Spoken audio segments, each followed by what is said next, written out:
అందరికి praise the lord అండి. నేను Raghumudri Peter Naidu, WCC national president.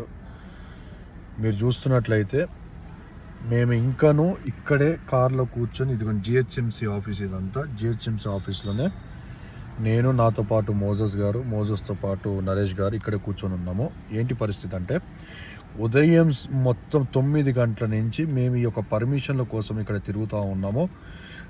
15 రోజుల నుంచి సుమారుగా మేము ఏసీపీ గారి దగ్గరికి పోతే GHMC అంటారు, GHMC కాడికి పోతే ఏసీపీ నుంచి NOC తెచ్చుకో అంటారు, అక్కడి నుంచి వస్తే ఇక్కడికి ఇస్తా అంటారు, ఇక్కడికి వస్తే మొత్తానికి మేము ఇక్కడ GHMC నుంచి NOC తీసుకొని పోయి అక్కడ ఏసీపీ గారికి ఇస్తే ఏసీపీ గారు ఇప్పటి 9 దాకా మేము వెయిట్ చేసిన తర్వాత ఆయన వెళ్తూ మీకు పర్మిషన్ ఇస్తారని చెప్పేసి ఆయన వెళ్ళిపోయిన తర్వాత లోపల ఆఫీస్లోకి పోయి మేము అడిగితే మీ పర్మిషన్ రిజెక్టెడ్.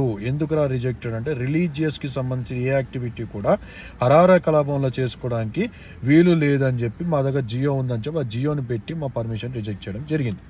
అయితే 28కి ఏదైతే జరగబోతా ఉందో ఐక్య సభ, దానికి ఇంకా సమయం ఉంది, కానీ రేపు 23, 24 జరగబోయే అయితే కార్యక్రమం ఉందో ఒక ఒక ఒక గెట్ టుగెదర్ ప్రోగ్రాము, ఆ ప్రోగ్రాంకి వాళ్ళకి కావాల్సిన ఏర్పాట్లన్నీ, ఎందుకంటే GHMC NOC వచ్చింది కాబట్టి ఏసీపీ గారు ఇమ్మీడియట్గా ఇస్తానన్న ఒక ఉద్దేశంతో వాళ్ళు ఎంతో ఖర్చు పెట్టి LED లైట్లు అని చెప్పి లేకుంటే రకరకాలుగా ఇప్పటిదాకా అన్నీ తీసుకెళ్ళి లోపల పెట్టి ఫిట్టింగ్లు చేసుకుని అన్నీ అయిన తర్వాత రాత్రి 9:30కి ఇప్పుడు క్యాన్సిలేషన్ అని చెప్పి అంటా ఉన్నాను. నేను అడుగుతా ఉన్నాను, గవర్నమెంట్కి క్రైస్తవుల పక్షాన ఎందుకు ఈ వివక్ష అని చెప్పి అడుగుతా ఉన్నాను. క్రైస్తవులు ఓట్లు కావాలన్నప్పుడు ఎమ్మెల్యేలు కానీ, ఎంపీలు కానీ, లేకుంటే ముఖ్యమంత్రి వర్యులు కానీ చర్చిల్లోకి పోయి ప్రార్థనలు చేసుకొని చర్చిల పాస్టర్ల దగ్గర పోయి ఓటు కోసం అయితే అడుగుతారు, కానీ క్రైస్తవ మీటింగ్ అన్నప్పుడు మాత్రము పర్మిషన్ ఎందుకు ఇవ్వరు? GHMC అనేది అది పబ్లిక్ ప్రాపర్టీ, పబ్లిక్ కోసం కట్టిన ప్రాపర్టీయే. దానిలో మేము ఏ ఒక్క చట్ట విరోధమైన కార్యక్రమాలు చేస్తూ ఉన్నామని ప్రార్థనలే కదా మేము చేసేది. ప్రార్థనలతో సీఎం గారు బాగుండాలి, తెలంగాణ బాగుండాలి, గవర్నమెంట్ బాగుండాలి, GHMCలో ఉన్న అధికారులు బాగుండాలి, ఏసీపీ గారు బాగుండాలి, డీసీపీ గారు బాగుండాలి, వాళ్ళకి ప్రమోషన్లు రావాలి, శాలరీలు పెరగాలని చెప్పి ప్రార్థనలు చేస్తాము. అట్లాంటి ప్రార్థనలకు మీరు ఎందుకు పర్మిషన్ ఇవ్వట్లేదు? మీ యొక్క MO ఏదైతే జియో ఉందో ఆ జియోని మీరు అమెండ్మెంట్ మీరు చేసుకోవాలి. ఎందుకు చేసుకోవట్లేదు? ఎందుకు ఇలాగా క్రైస్తవుల్ని మీరు బాధ పెడతా ఉన్నారని చెప్పి ఈ సమయంలో నేను అడుగుతా ఉన్నాను. రేపు జరగబోయే మీటింగ్ని ఇక్కడ ఉన్న ఏసీపీ గారు, డీసీపీ గారు క్యాన్సలేషన్ చేయడము జరిగింది. ఇది మేము ఢిల్లీ లెవెల్లో మాట్లాడబోతా ఉన్నాము, డీజీపీ గారితో కూడా మేము మాట్లాడబోతా ఉన్నాము. ఢిల్లీలో ఉన్న మైనారిటీ కమిషన్, ఢిల్లీలో ఉన్న పెద్దలతో, కాంగ్రెస్ పెద్దలతో, ఇక్కడ Congress government A kind of వివక్ష క్రైస్తవుల పక్షంలో చూపెడుతుందో ఖచ్చితంగా ఈ విషయంలో మేము నిలదీయబోతా ఉన్నాము. నాతో పాటు నరేష్ గారు, శ్రీ గణేష్ ఎమ్మెల్యే గారితో ఉండే వ్యక్తి, మీడియా ఇన్ఛార్జ్ గారు నాతో ఉన్నారు. వారు కూడా ఒకసారి ఈ విషయంలో తిరుగుతూ ఉన్నారు. అన్నం తినకుండా నీళ్లు లేకుండా వారు కూడా ఉన్నారు. వారు కూడా మాట్లాడతారు. అందరికీ ప్రైజ్ లార్డ్ అండి. జై భీమ్ అండి. ఇది గత 3 రోజుల నుంచిగా మేము ఈ పర్మిషన్ కోసం తిరుగుతున్నామండి. కాకపోతే లాస్ట్ మూమెంట్లో వచ్చేసి ఇప్పుడు 9:40కి మాకు రిజెక్ట్ అని చెప్పేసి ఒక లెటర్ ఇచ్చారండి.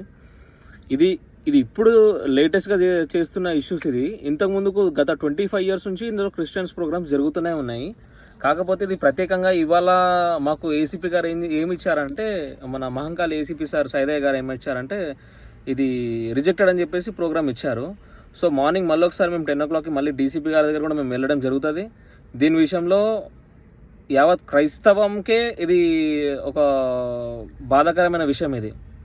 ఎందుకంటే ఇప్పుడు క్రైస్తవంలో ఎక్కడ మీటింగ్ చేసుకోవాలన్నా కూడా మాకు ఇక్కడ హాల్స్ లేవు, ఇక్కడ మాకు ఒక ఇండోర్ స్టేడియం కానీ అవుట్డోర్ స్టేడియం కూడా ఇక్కడ లేదు. గత ప్రభుత్వంలో చూసుకుంటే కేసీఆర్ గారు మనకి మహేంద్ర హిల్స్లో 2 acres ల్యాండ్ ఇచ్చారు. అది శిలాఫలకం కూడా దాన్ని ఓపెనింగ్ చేశారు, బట్ కానీ ఇప్పటిదాకా దాన్ని రిజాల్వ్ చేయలేదు.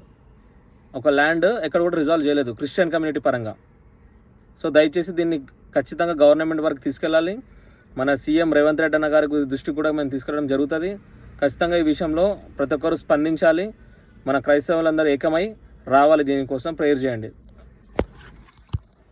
క్రైస్తవులకు క్రైస్తవ భవన్ లేదు, మళ్ళీ క్రైస్తవులు ఎక్కడ ఆరాధన చేసుకోవాలి, ఎక్కడ మేము ఇవి చేసుకోవాలి అప్పటి వరకు గవర్నమెంట్కి మా రిక్వెస్ట్ ఏంటంటే మాకు క్రైస్తవ భవన్ కట్టే వరకు, క్రైస్తవ భవన్ ఇచ్చే వరకు జిహెచ్ఎంసీలో మాకు ఆ ఒక 1947 ఏదైతే యాక్ట్ జియో ఉందో దాన్ని అమెండ్మెంట్ చేసి రిలీజియస్గా మాకు ప్రార్థనలు చేసుకోవడానికి అనుమతులు ఇవ్వాలని చెప్పి గవర్నమెంట్ మేము రిక్వెస్ట్ చేయడం జరుగుతుంది. ఈ విషయాన్ని మీరు అందరూ అన్ని గ్రూపుల్లో స్ప్రెడ్ చేయండి. ప్రతి ఒక్కరికి ఇది ఇన్ఫార్మ్ చేయండి. క్రైస్తవుల పక్షంలో ఎంత వివక్షగా ఈ యొక్క విషయంలో జరుగుతున్నాయి అనేది మీరు ఖచ్చితంగా ప్రతి ఒక్కరికి షేర్ చేయండి.